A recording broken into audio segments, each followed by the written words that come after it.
So ఇక ముఖ్యంగా తెలంగాణకు చూసుకుంటే ఈ రోజైతే పోలింగ్ డే అయితే ఉంది. అంటే మొదటి దశకు సంబంధించి ఈ రోజైతే ఎలక్షన్స్ ఉన్నాయి. ఆల్రెడీ ఇప్పటికి 8:30 అవుతుందంటే ఆల్రెడీ పోలింగ్ స్టార్ట్ అయి ఉంటుంది. గ్రామాల్లో మొత్తం కూడా ఇక ఎన్నికలు వేస్తానికైతే పోలింగ్ కేంద్రాలకైతే జనాలు అయితే వెళ్తుంటారు. సో ఓటర్లు మాత్రం ఒకటైతే గుర్తుపెట్టుకోవాలి, ఈ ఒక్క రోజే 5 సంవత్సరాల మీ భవిష్యత్ అయితే ఆధారపడి ఉంటుంది. సో నిన్న మొన్నటి వరకు ఏం జరిగింది, ఏంటి, ఎవరెవరు వచ్చారు, ఎలాంటి ప్రలోభాలు ఇచ్చిర్రు అనే విషయం అంతా మర్చిపోయి ఈ ఒక్కరోజు మీ గ్రామాన్ని అభివృద్ధి ఎవరైతే మంచిగా చేస్తారో, మీ పిల్లల భవిష్యత్తు మంచిగా ఉండాలంటే ఓటు చాలా కీలకం. ఓటు అనేది ఒక ఆయుధం, వెఫన్ అనమాట. అది కనిపించని వెఫన్. అంటే మీరు ఓటు ఎవరికి వేస్తారు ఏంటి అని చెప్పేసి ఎవ్వరు చూడరు.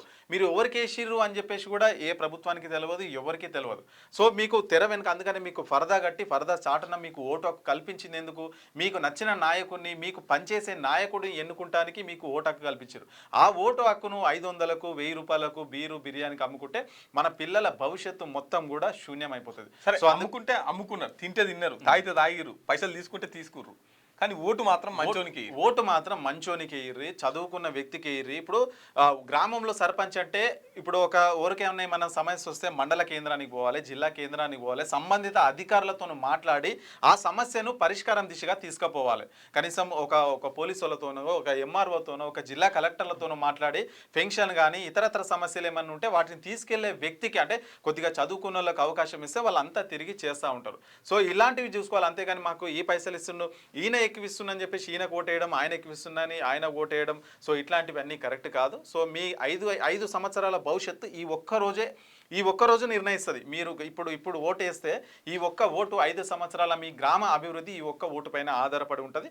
సో అందరు కూడా వెళ్ళి పోలింగ్ కేంద్రాలకు వెళ్ళి ఓటు వేయాల్సిందిగా మేమైతే కోరుతున్నాం. మీకు నచ్చని అభ్యర్థి ఉంటే కనుక ఈసారి కొత్తగా నోటా అనే ఆప్షన్ కూడా తీసుకొచ్చారు. మీరు నోటాకి వేసి కూడా మీ ఓటు హక్కును అయితే వినియోగించుకోవచ్చు. పోతప్పుడు ఆధార్ కార్డు, గుర్తింపు కార్డు ఏదైనా ఒకటి పట్టుకొని పోరి, తర్వాత సెల్ ఫోన్లు లోపలికి తీసుకోపోనిస్తలేదు, ఫోన్లన్నీ బయట పెట్టి ఓ ఆధార్ కార్డు లేకపోతే రేషన్ కార్డు లేకపోతే ఎలక్షన్ కార్డు ఏదైనా ఒకటి పట్టుకొని పోయి ఓటేసి రారి. సో 7 గంటల నుంచి అనమాట, 7 గంటల నుంచి 1 గంటల వరకు ఉంటుంది. సో ఆల్రెడీ పోలింగ్ స్టార్ట్ అయి ఉంటుంది. 7 గంటల నుంచి ఓటు. ప్రతి ఒక్కరు కూడా తమకు ఇచ్చిన ఓటు హక్కును వినియోగించుకోవాలని అయితే విజ్ఞప్తి చేస్తున్నాం. ఇవి ఈ రోజు సంబంధించిన. అట్నే ఇంకోటి మిత్రులారా, మన డైలీ మార్నింగ్ న్యూస్ ఉంటుంది, యథావిధంగానే మార్నింగ్ న్యూస్ ఉంటుంది. ప్లీజ్ అందరు లైక్ చేయండి, తర్వాత కామెంట్ చేయండి, షేర్ చేయండి. మీ అభిప్రాయాన్ని ఏదైనా సరే, మంచి అయినా చెడు అయినా మా క్యూ న్యూస్ వింటది. దాన్ని మేము ప్రతి ఒక్క కామెంట్ చదువుతాం, అవసరమైతే రిప్లైలు కూడా ఇస్తాం.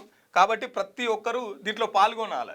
మీరు సలహాలు కూడా ఇవ్వచ్చు, ఏ విధంగా చేస్తే బాగుంటుంది, ఇంకా ఎట్లా ఏ టాపిక్స్ మాట్లాడాలన్నా కానీ మీరు ఖచ్చితంగా కామెంట్ చేయండి.